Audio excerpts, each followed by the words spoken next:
Welcome to Bikers and Backroads, a podcast about all things Harley Davidson. We're your hosts, Jason and the Big Z, so sit back and join us as we go into this week's episode of Bikers and Backroads.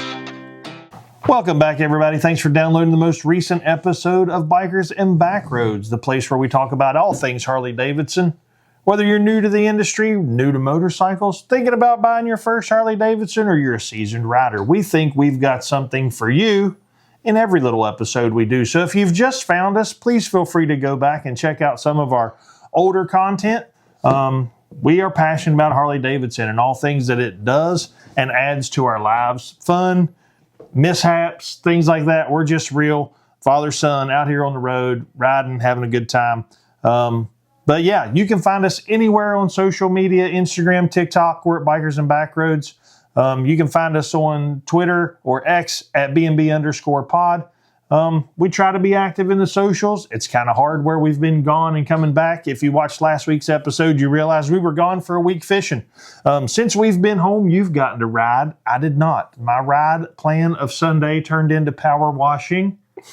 The privacy fence for our first topic today. Some big news here in the Bikers and Backroads household. What's going on and what went down this weekend, brother? So luckily this weekend I got the chance to ask my wonderful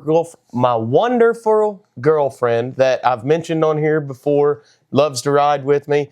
I had the opportunity to ask her to marry me. So this weekend I got engaged yesterday. So that is super exciting, super pumped for that.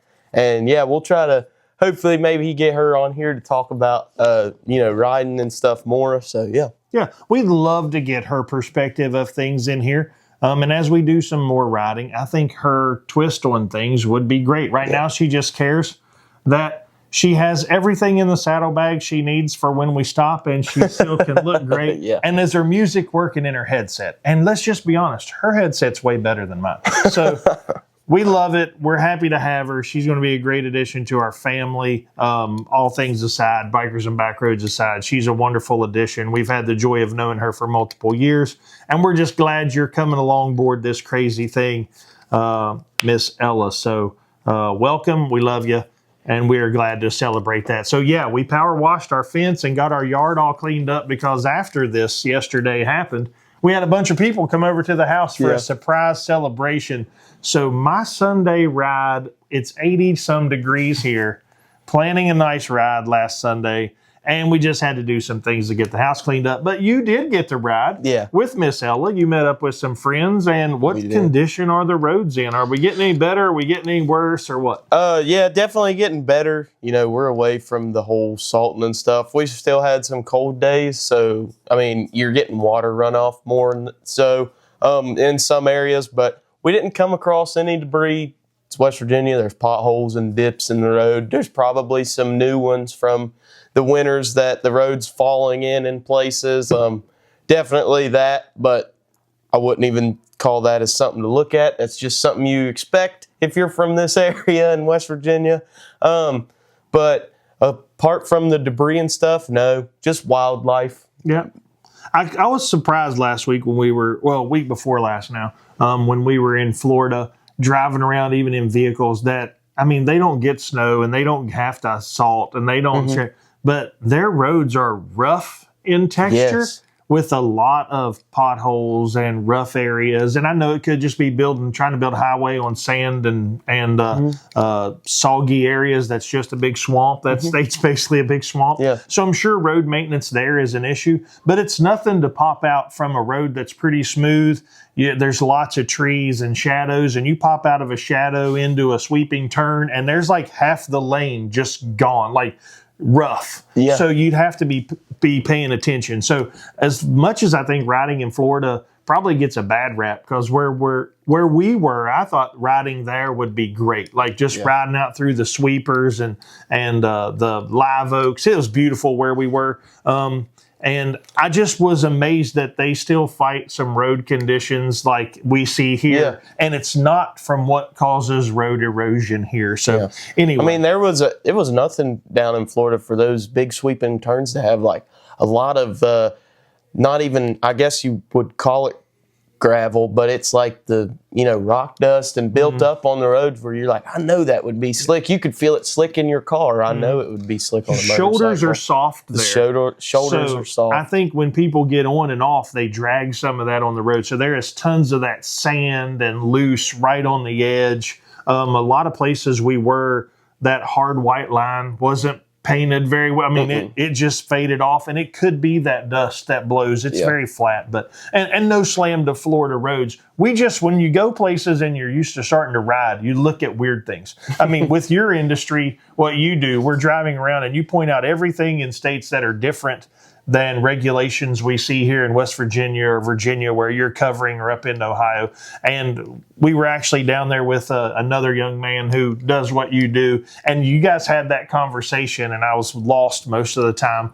But, I mean, it's fun to see when you get out like that, how just things are different than home that you take for granted. But when you're driving, I'm like, oh, this would be a fun ride. What a great loop this would be. It's an hour loop to go here, and you could stop at this little lake, and there's all these little roadside parks. You could stop there and have a sandwich, or little mom and pop places. But then you start watching road conditions, and the challenges they have on some roads are similar to what we have, but the painted white lines out on the 2 lanes it really blew me away. But I don't know how you get the paint to stick down there with all the sand and stuff and people getting off on soft shoulders. So anyway, not to belabor that, we're going to jump right in today to our top 5. Last week we said we were going to talk about our top 5 used bikes that we found for sale around us, and I gave myself like 100 miles, 150 miles. Yeah. And we looked at, you're looking at Cycle Trader, and we're looking at Facebook Marketplace and things where you just jump on to try to find a used bike, one that piques my interest. It has to look cool, and it has to fit in a place. I'm like, I'd like to have that bike in my collection. Or if somebody asks me, hey, have you ever heard of this bike? I'll be like, buy it. You want that. And even if you don't love it, you don't ever want to get rid of it, because those don't come up for sale with that few miles and that condition. So I looked at mileage, I looked at price, and I looked at rideability for multiple riders. I mean, there are some people that have no business jumping on a heavy touring bike when they come to you asking you, hey, do you think this would be a good bike for my first bike? I'm not going to steer somebody to a ultra limited, a 2008 model ultra limited that's 2 frame designs behind, 2 motor designs behind, and it's way more biker heavy than they can handle. But you just explained your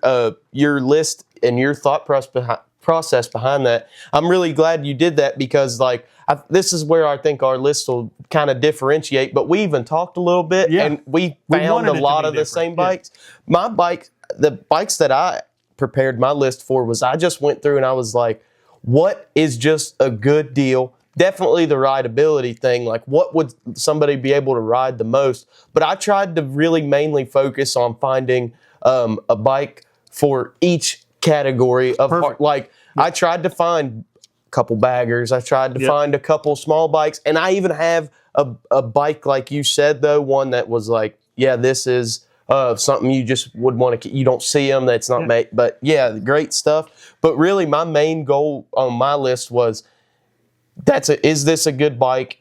How long is it going to last? Like, is it going to be that good purchase for a first time or upgrade that first or second bike? Awesome. I was just kind of looking for that and hitting, your each category of riding style. So I think we should definitely, I'll let you take off your list with the first one. On my first one, on the bottom, I'll go bottom to high.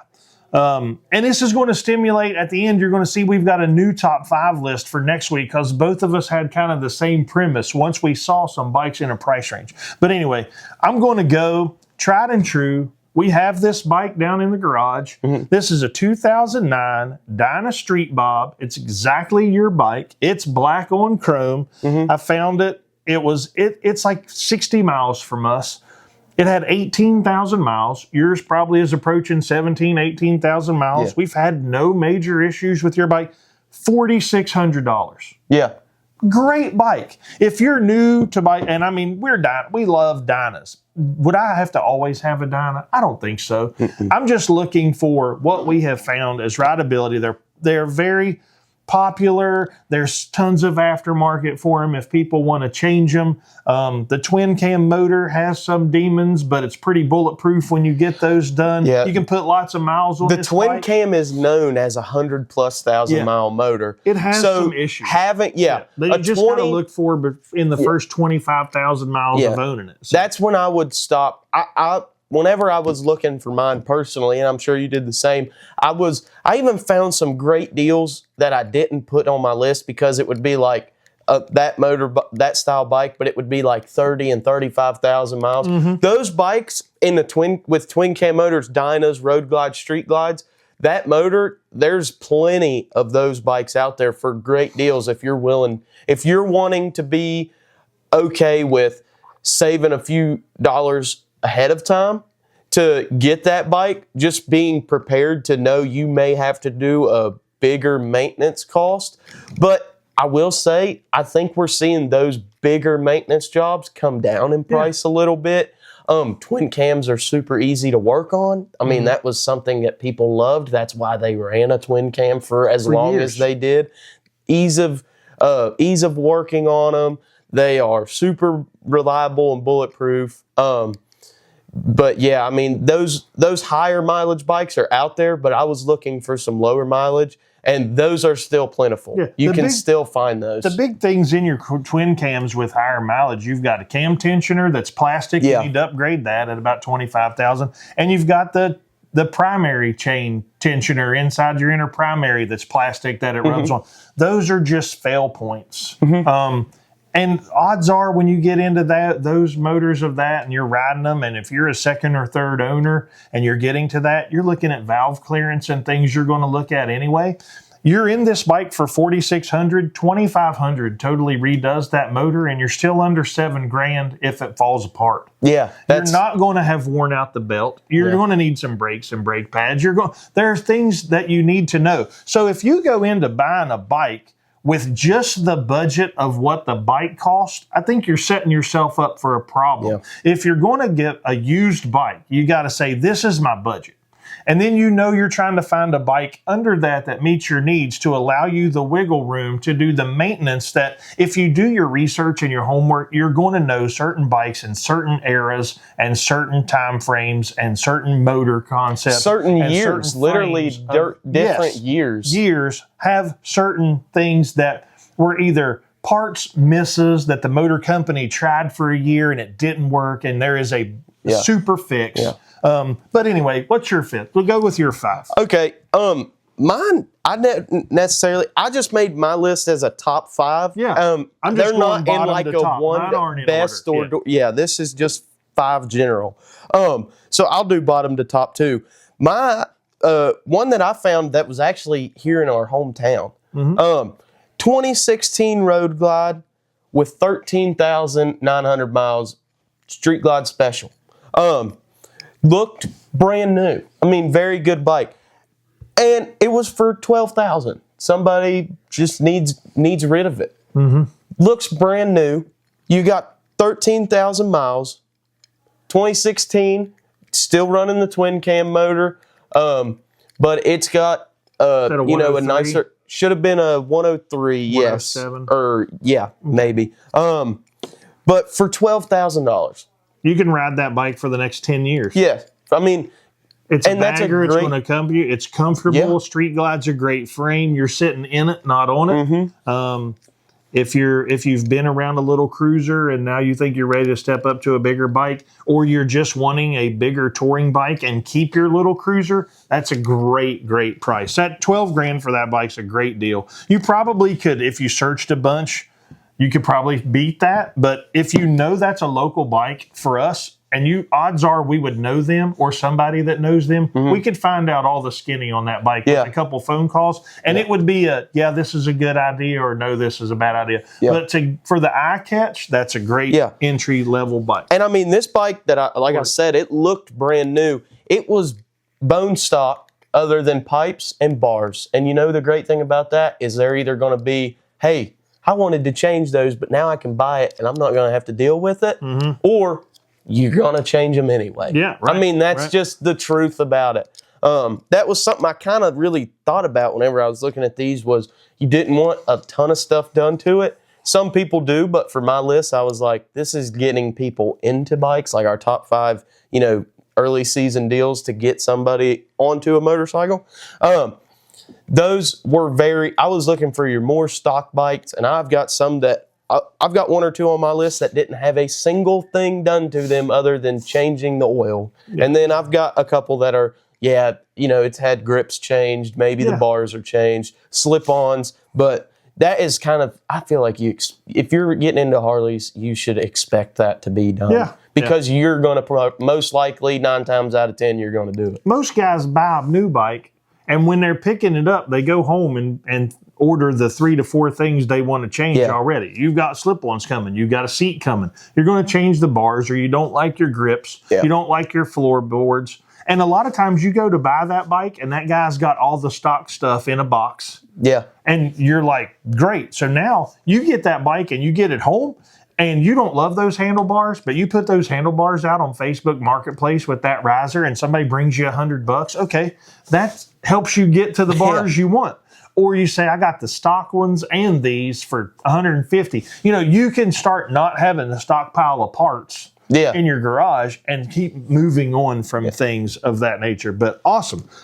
You went bagger first. So my next one, 2018 Softail Slim, which is the more narrow, nimble Softail. Again, a Softail's a great bike. This bike had 4,736 miles on it for $8,900. You're under 10 grand. You've got 1,100. You probably can negotiate that. 8,000 might buy that bike, or 8,200 might buy that bike. Mm-hmm. And then you've got 1,800 to look at your seat, look at your bars, look at your pegs, if you want to change anything like that. But it was a great looking bike. A Softail Slim's a great platform for you to do whatever, and they don't make it anymore. Mm-mm. I believe that was the same bike I have. Was it a red Softail Slim? Might be. Okay, yeah. I have that same bike on my list as well. We figured we would end up coming, so I'm going to go ahead and add in on that bike. That bike, I believe, if it is really the same bike, it looked bone stock. Maybe a sticker on one of the boxes, like I think it had a sticker on the battery box or something. You can take that off. People do stuff. You're buying a used bike, you should expect that stuff. But the Softail Slim, man, what a great platform for somebody's first bike, because that can let you know if you're planning on that not being your forever bike, you'll get a great idea of what route you're wanting to go off of that frame. Yeah. Do you want to go big bagger, full blown bike? Because that Softail Slim platform is kind of like right in the middle, and you can do a lot with that platform. The Softail Slim, I don't think Harley should have ever got rid of that model. Yeah. Or the Deluxe. I think you can tour on a Softail if you do it right. Yeah. But I think the Softail Slim gives you that chance of, hey, man, now I'm in a 2018. I'm at a first year, M8. Series M8. Mm-hmm. Okay, maybe the Slim's not what I want, but man, a lowrider ST is the perfect bike for me. Yeah. I think that is your jump right there. Or you say, you know what, I'm ready to move up. I'm going to go street glide, road glide, something like that. But it wouldn't surprise me if the Softail Slim person really finds the lowrider ST to be your performance upgrade, keep your bags, put you up a little bit, a little different frame mod. You can get that in the Gen 2 M8. I think that's a great progression. So that's one of the reasons I put that on. And you know what? It's funny. I don't have any on my list, but we're starting to see that your 2021s and 2020 lowrider S's and STs hit that used bike market. And some of them have come up for some decent deals, not my eye-catching deals that were for this list necessarily. But it's funny you mention that, because that is a bike that is really becoming, you will see that. And if you have that Slim, that's really a truthfully something you can look forward to and be looking for. So you got another one? I do. I'll go, because you just piggybacked off mine. You're going to end up going twice. So I actually have another bagger. It's a 2022 Street Glide that had 13,000 miles on it for $16,500. I really thought that's a pretty fair price. That's a last year of the, or no, not last year, but that is not the newest body style. That's your previous generation. But it looked, I mean, it was, I'm pretty sure this bike had nothing done to it. Like older gentlemen owned it. And for $16,500, 13,000 miles, that bike's going to last another 10 years. You've got an M8 motor, so you're going to have the smoothness, the power, you don't have to worry about being, if you're somebody that likes to have their stuff done, which granted, Harleys are pretty good about, if it's a Harley Davidson, they're going to work on it at the shop. But you don't have to worry about scarcity for parts and things of that nature if that's something you're worried about and want the newer motor. A lot of guys don't like being more than one frame or one generation behind. So then you're not going to have to worry about that. And those are great bikes. I mean, there's a reason that frame and motor have been around for a while, and we just recently saw the upgrade, and now we're 23 and a half CVO, the 24 model. Newer ones are the bigger upgrades, the operating system, the more fun than waggles. But like you said, that's a great bike. That bike will run. It'll hold all the upgrades. You can do a lot with M8s. If you're talking performance, you've got very, very rock solid performance in the M8. But you look at that. That is what drives the motor company. You got a 2026 out now. You see a 2022 for sale with little to low miles, and it's under 18 grand. Is that what you said? Yeah, like 16,500. 16,500 for a 2022. I really feel like that was super fair. That guy probably wants to go in and trade that bike. Yeah. And he wants 16 for it. Yeah. And they want to give him 13 on a trade-in. And it doesn't insult him. He kind of knows because he realizes it's a generation behind. But when you're got under your butt, that don't matter. You're just riding. You can change suspension. You can do whatever. And for the average guy just riding and ripping around, I mean, we ride with Zach. Zach had a 05 Electric Glide. He didn't miss anything riding with us. No. On his, what did he have on his bike? Was it an 88? Yeah. Yeah. He had an 88. An 88 Electric Glide. It sounded like the earth shaking. Yeah. He had put his radio on. But, man, he wasn't like, man, my bike's 4 generations old now. It's terrible. No, he's a 20-year-old kid ripping a barn find bagger they found for 5 Gs. Yeah. I mean, it was great. And he would go anywhere in the world on that thing, and it ran, and it did its job. So that bike, 2022, under 15,000 miles for 16,000. Like I said, 16 cash probably brings that home. That guy was probably offered 13,500 at the dealer. He probably still went ahead and pulled the trigger on a new bike, but now he's trying to sell one rather than lose it on trade, and this is the time of year to sell it. And somebody that goes into the dealership that thinks, man, I'd like to have a bagger, and they look at the sticker price of a new one, and they're like, man, 20 is my limit. That bike, it's a steal for him. Yeah. That guy's happy to sell it for $16,500. The guy buying it's overjoyed to get it for $16,500. That's what makes motorcycling beautiful. Yeah. You just get people on bikes they like to ride. So my next one is going to be, I went out of the box here, and this one has 21,000 miles. Yeah. Which is up there a little bit. Not I mean, terrible. You can put 100,000 miles on a Harley, but it was a 2013 Road King CVO. For 11,300. So this spawns our last segment we're going to talk about today. But, I mean, if you're looking for, the Road King just went away. We don't have a Road King this year. And a guy's like, man, I'd like to get my hands on an old school Road King CVO to put in my collection. This bike was beautiful. The paint was good. There had been nothing done to it. It was 30 miles from our house. It was sitting in a guy's garage. He had wheeled it out for a couple pictures. A couple pictures are sitting in the garage.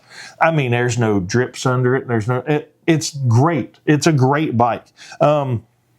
You're not going to buy a CVO and not take care of it. So you probably have maintenance records and everything. So I'm just thinking a CVO at 11.3, does 11 cash buy this bike? I wouldn't think it wouldn't. 10.5 might buy it.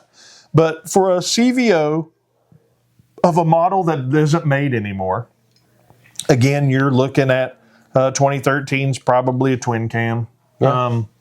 It's probably a 107, 103, something like 107 probably. CVO, it might be the 110 Screaming Eagle. Yeah, it might be a 110 Screaming Eagle, high output even. Yeah. But it didn't list that. It just showed all pictures of them. But the 2013 Road King CVO, 21,000 miles for 11.3. Again, negotiable, I'm sure. I thought that was a good bike. The paint was awesome. It was like the double layer blue with some highlights through it. It was a beautiful paint job.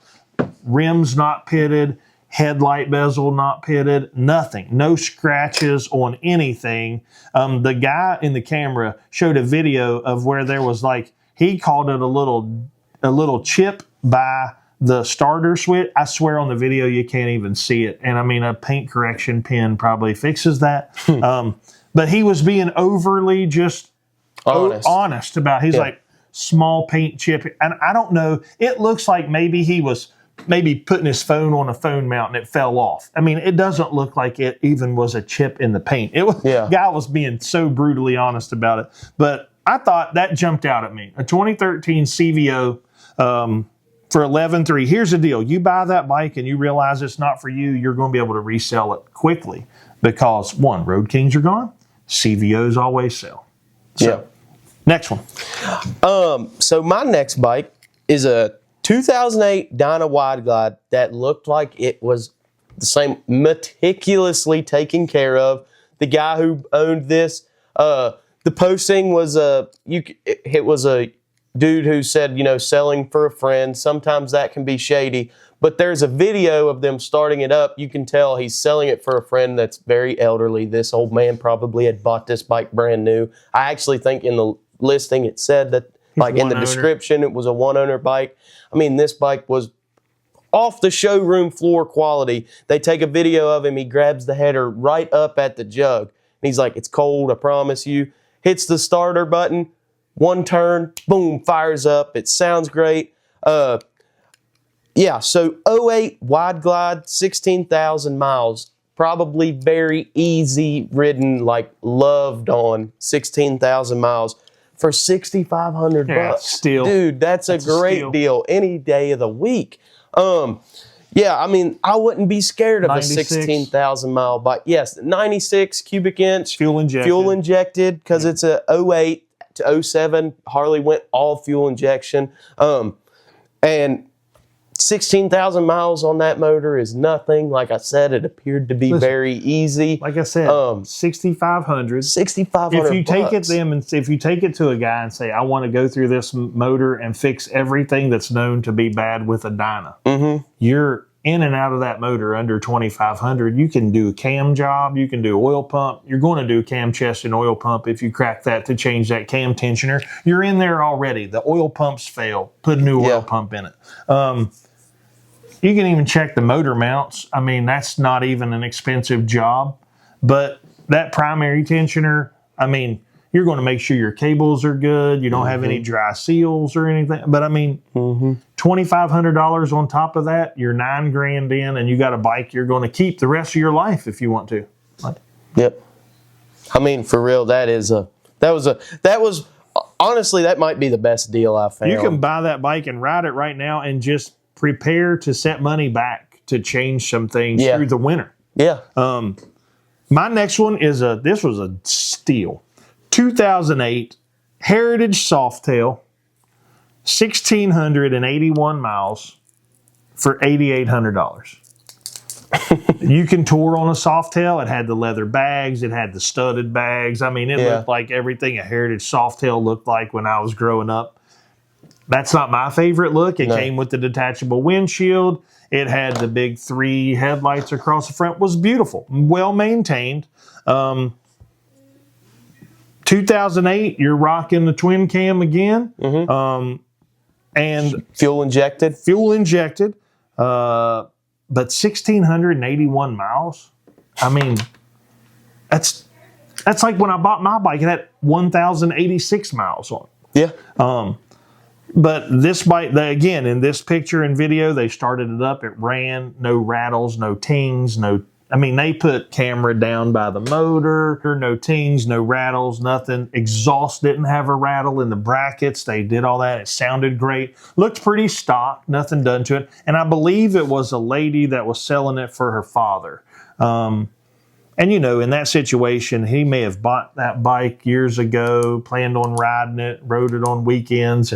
And around here, you think you've rode all day, you've ridden 100 miles. So, he might have put a couple hundred miles of summer on it. You might get ill, unable to do it. Nobody else wants to mess with it. So, yeah, that is a steal of a bike. $8,800 for a Heritage Softail, 1,681 miles. That got my attention. Yeah. So my last bike is a 2019 Softail Street Bob. Okay? A Street Bob is a Street Bob. They don't change them much other than the paint colors very often. Great bikes. Great bikes. 10,000 miles on it. 2019. So fairly low miles. That's it. For $8,500. Yeah. That's, again, M8, so your newer motor, Gen 1 M8, okay? Plentiful in parts, plentiful in that everything category of bike. Like I said, it's a 2019. It's going to look just like the brand new ones other than the paint colors. Yeah, maybe rims. Yeah, maybe the wheels. For $8,500, man, that's a killer deal. and the Softail frame is amazing. There is tons of things you can do with that bike. That's just, dude, if that's somebody looking for their first bike, I would tell them, if you're wanting to get into a motorcycle, that's the one you need to look at. If that's in your price range, if you can swing that, that's the one you need to go get. That's your ultimate cruiser, entry level or entry into riding around. I saw a YouTube video from some person, content creator. I didn't watch it, but the title of the video was, "Is this the most underappreciated Harley in the lineup?" And it was the new blue colored Street Bob. And it was, I read through the description, and it was like the Street Bob from the days of the Dyna to now. There's a reason Harley has kept it around, but in the eyes of a lot of people, it could be the most underappreciated bike. But when people, when they bring those content creators to test rides and stuff, all of them ride them and love riding the Street Bob. It's the ultimate cruiser.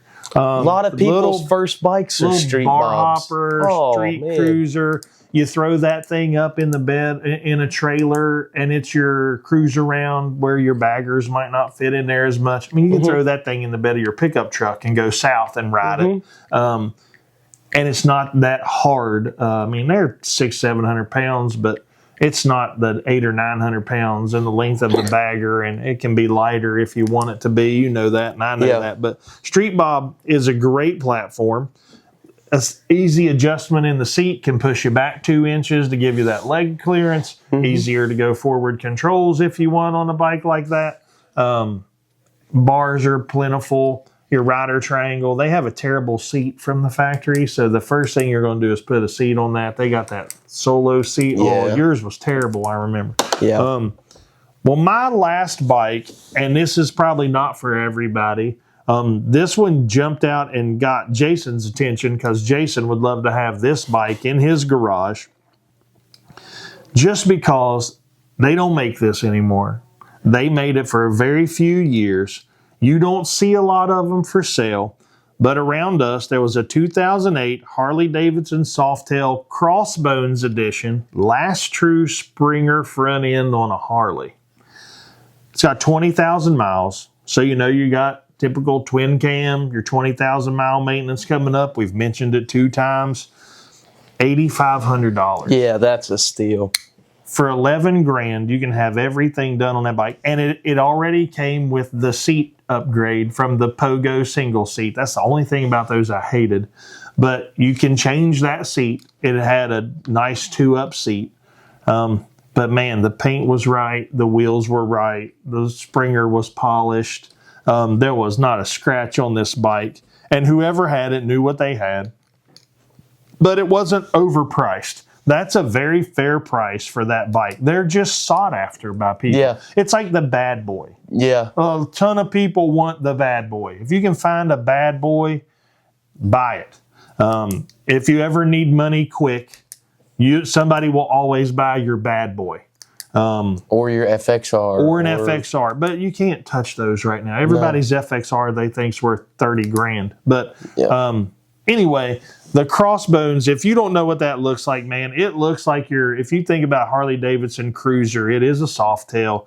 It's a little sleek little hop arounder with a cool Springer front end. I think it's a 21-inch factory front wheel. It's spoked wheels. It just is awesome. I just would love to have one in my garage. Would I ride it every day? Probably not, but I would love to have one. So if you're a person and you have in your vision, like when I grew up, my grandpa or my dad had a Harley, and I've never been into motorcycles, but I want a Harley and I want it to look like something they had, because that's in my mind's eye, that's what it was. There's your bike. Yeah. A Crossbones is your bike. Again, I think it was only made for like 3 to 5 years or something, and man, I'd just love to have one. But yeah, a great list. I mean, here, my list all stayed under 11.3 was my most expensive bike, and it was a CVO. Yeah. Your most expensive bike was 16, but it was a bike that was 4 years old and looked brand new. So we brought you very different bikes, but we have a lot of things. You're not going to go wrong getting on a soft tail frame. You can ride that bike for a while. You're not going to go wrong if you want to buy a Dyna Wide Glide or a Dyna Street Bob or something. If you think you want a bagger and you're like, man, I just would like to add a bagger to my collection, but man, I don't want to pay $30,000 for them. They're out there everywhere. Yeah. For under $18,000, great bikes with low miles. So they're out there. And I'll put it out there too. Feedback we get is our top 5 list. And I'll even put it out there too. There is plentiful. If you're just wanting a bagger, like you said, to just add to the collection, man, and you're not worried about what year it is, there are tons of the 2012 to like 16, that era of the baggers, Road Glide and Street Glide. That's when we started seeing, your touch screens and technology coming in. So, I mean, I guess you could just say the technology era, the beginning of the technology era for Harleys. Dude, there are tons of those out there for $10,000 and $8,000. You're just going to be looking at them with 30 and 40,000 miles. Saw a lot of electric glides, which don't have your radio in it, but it has your Batwing fairing and your bags. If you use your music through your phone and a headset, you don't need all that big radio and stuff. No. And that electric glide with some of them had a 103 V-twin. That's what's on my Dyna. That thing rips, and it'll haul that bike around easy. But I mean, a 96 twin cam, a 103. Heck, Zach had the 88. 88. One of the his meanest electric glide. Yeah. I mean, you could find that bike. You can find it on Facebook Marketplace. Electric glides, 2005, 2006, with 12,000 miles. Anywhere from $4,900 to $8,000, depending on if it has bars and upgraded lighting and things like that, or if it went from an 88 up to the 103 motor. But I mean, you can get a bagger without all the big tech that we have talked about in not too many recent episodes, that if you could get a new looking bagger and just not have to buy all the tech on it and put it at a price point, like the Solos, with just the Solo seat, no rear passenger pegs, no 2-up seat, and the Solos are like $3,000 and $4,000 cheaper. If you could go in and not need all that, I don't need that screen, I'll go back to this screen. Or if I don't need the 11-inch, just give me the 8-inch. Or if people bought and did that type of stuff and could do it. But the electric glide is basically the street glide without the bells and whistles. But it's the fairing that keeps the wind off of you. You can put a nice windscreen on it or a windshield, and you can dress it all up. And it'll do everything you need it to do. And you're in that thing under $8,000. I saw a ton of those. Yeah. Looking like you said, 25,000 miles. So you can get on a bike and you can ride whatever you want to ride, what you think you want it to ride. Like people know what kind of car they want to drive, but not everybody's going out and buying a brand new one of the such. Bikes are the same. I think you find a lot more guys that get into their bikes that really maintain and take care of them than just rag them out. It's that second and third owner bike. You got to start. I mean, I bought a 2-owner bike, but man, you could have eat off the garage floor when I went to look at mine, right? We literally were able to track the 2 owners. When we went to find yours, we pull in and the guy's got a limited edition 4-cylinder old school Kawasaki that it's like his baby. He's not going to have been bad to that Harley. No. So, and everything is in, a file folder, a leather binder, a sealed box. I mean, when they go to hand you your stuff or you go to see that bike for the first time, look at your surroundings. Look at how their other vehicles are maintained. That gives you a sense of what you're buying. But we just like to bring you these top 5s. Like I said, this is one of our best commented things, and we do have a lot of fun with this. So we're going to jump out. I'll just jump down. This was going to be our 5th topic, but we'll just piggyback this one and roll. Next week, we're going to bring you our top 5 CVOs that we found, because when I saw the CVO Road King, it started making me think, what's a CVO value? How's it holding its value in a similar year with a similar mile bike? So I want you just to look for CVOs in our area, maybe 200 miles local to us. Again, I'm going to do some traveling coming up the end of the week, so I'll start looking and seeing in that area what our price difference is to home. And just we'll throw some numbers out there. But I think, CVO bikes, everybody is enthralled with that CVO. And a lot of times you think, is buying a CVO worth it? And a lot of times it is, because everything you would change comes on that CVO a lot of times. Yeah. And you just pay one price. You get a different paint scheme. You get upgraded rims and brakes and stuff like that. So a bigger motor, performance upgrades inside it that already come with it. Yeah. Bag speakers. Yeah, you get things like that. Sometimes lockable bags on your key fob. That matters to a lot of people. So we're going to look at the top 5 CVOs for sale near us, just because we want to see comparatively years and mileage, what a CVO holds its price at versus a non-CVO model. Going into that. What's up? So, an update.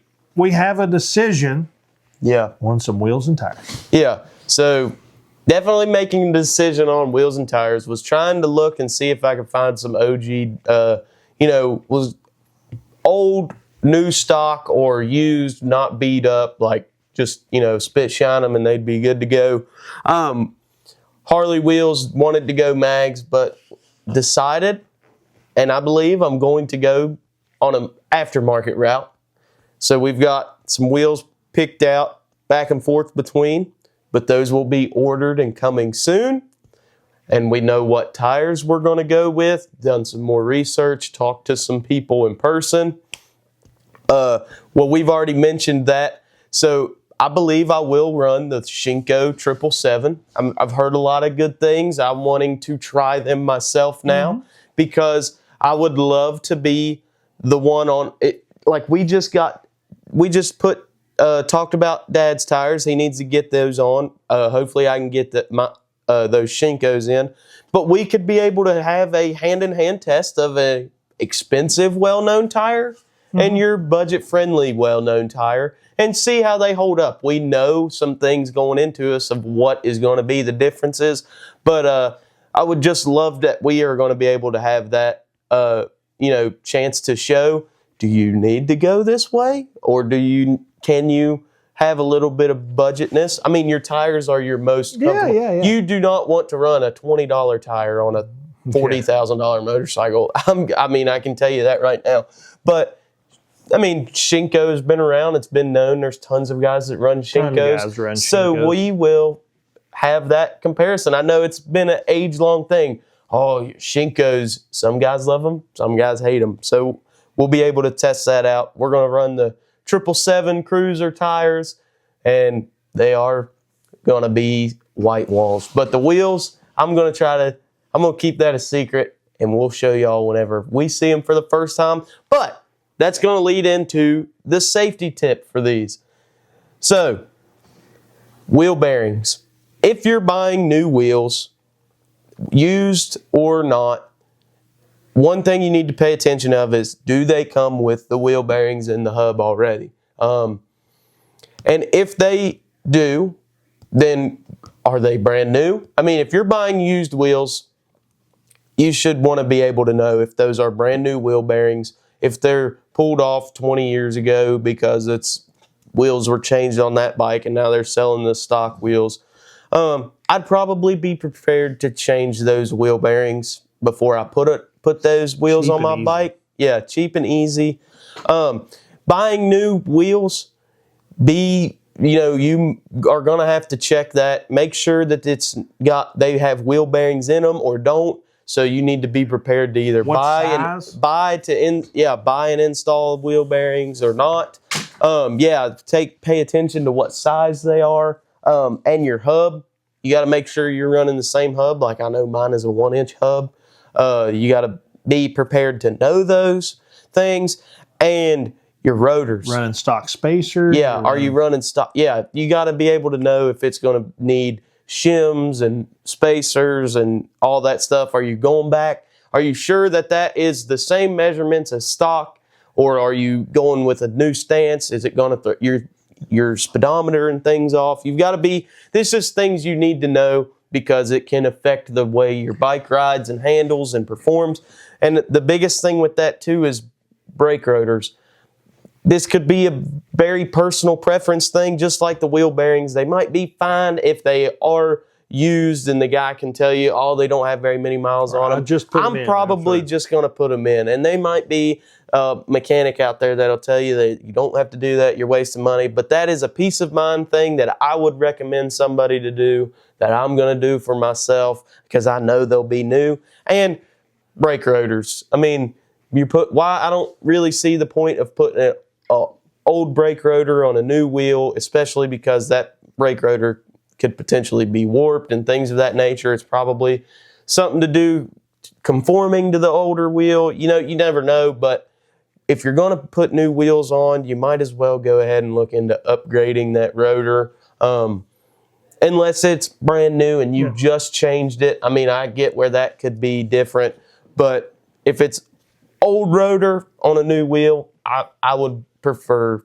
my personal choice would be to change that and your brake pads and things of that nature. So you're looking at buying new rims and you're thinking, oh, my rims are this price. And then you think, I'm like, well, you're going to need a new rotor. Yeah. You're going to need new brake pads. Mm-hmm. Are you going to do you want to keep running your same caliper, or you had talked about upgrading your caliper? Mm-hmm. Then you start looking at money. You're like, oh, I'm going to spend this much on wheels. Well, no, you got wheels, you got rotors, you got tires, you got brake pads, you got all this stuff that needs to be new to make sure it seats right and then rides right and meets your performance upgrades that you're looking for. So it's just not ordering rims and then it shows up and, oh, there's no wheel bearings in them. Well, now I got to order wheel bearings and come in. Oh, man, now I need to order a rotor. And you're spending 3 weeks getting parts.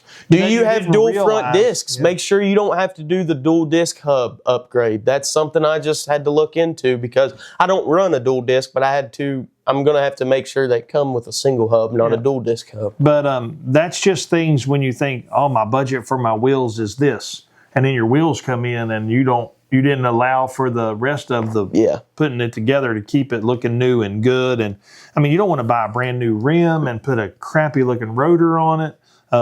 He'll let you know what the brand of wheels he's going with. He's picked those out. But yeah, so that's like in our like he said, it added into our safety and install tip. You're going to have that off. You're going to flush your brake system. You're going to it's going to be ready to rock. Mm-hmm. We're getting ready to buy a vacuum to do brake jobs easier or flushes easier. So when we get that in, we'll go over that and we'll show it to you, and we'll bring it to you on a little short. We'll be releasing the rim. We'll show you if we get some new rotors. We'll break all those down and throw them out as shorts on our YouTube side. So when you hear this on the audio side about our podcast, if you want to jump over to the YouTube channel, you can see what we're talking about and what we're going to install rather than just hearing it on the audio part. It'll make sense when you see things up close. So our last thing we're going to talk about today is I saw on the website that Harley Davidson is still offering the 2.5% APR on 2025 and 2024 untitled touring bikes for qualified buyers. That qualified buyer is going to have a term of up to 36 months. So if you need to finance your bike, that might not be longer than that. That might not be a good rate for you. That rate shows that a person financing a $30,000 motorcycle's payment's going to be about $870 a month. That wouldn't fly at my house. It might be great at your house. This does exclude all CVO models from 2024 and 2025. This includes Road Glide, Street Glide Ultra in this promotion. You're getting up to $2,500 of available incentives towards your Road Glide and Street Glide Ultra, and you're getting $1,750 in incentives available towards your Street Glide, and those are cash to be spent or on a gift card, or I don't know if you can add that off the price of the bike or whatever, but if they give you some customer cash and you want to do some things right there to your bike, you can get them ordered. You could probably spend that on a maintenance agreement or whatever. Yeah. You might get your. You might be able to use that to get your free T-shirt. Yeah. Or maybe you want to change your seat. Maybe you want to change your bars. Maybe you want to do whatever. There's $2,500. Yeah. Of you if you have a Street Glide Ultra and a Road Glide to do whatever you want. Yeah. But it's most likely. It's probably that. Well, do you want to change your foot pad, brake lever, shift lever? It's what series do you want on your stuff like that? Which is cool that they're going to give that to you. No doubt about it. So I was just surprised that they were still running that. I know they're trying to move those 2025s, and that was around at the first of the year. I didn't know it was still going on in March. So you guys are still in the market for bikes, and I'm telling you, used bikes and new bikes are flying out of Black Sheep. I watched their socials. I think they sold 9 bikes last week. I mean, they're taking them, they're selling trade-ins, they're selling used, their guys getting new, they're selling new trikes. They are moving bikes down there. So the deals must be making sense for people. I know people are getting their income tax returns and turning them into 2 and 3 wheels, it appears. So, yeah, those are all things you can take advantage of if this tickles your fancy and helps put you on a bike. But there's some options. We've given you some financing updates from Corporate Harley Davidson. We've ran you through some local used bikes that you can spend your money on, save your money, get your bike looking like you want it to, and have fun. Get out there in the wind. I think that's going to wrap it up for us. So take us home, big guy. Yep. Well, that's all for today's conversation, guys. Thank you for joining in. We've had a lot of fun today, so don't forget to like and subscribe. Tell your friends about us. Check us out on all of the socials at Bikers and Backroads. And on X, we are B&B_pod. If you're on the audio side, you can get us anywhere you listen to an audio podcast, but also check out the YouTube side of it. And if you're looking at us, you've already found us on our YouTube channel. We appreciate you guys joining in today.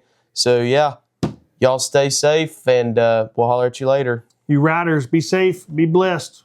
See you later.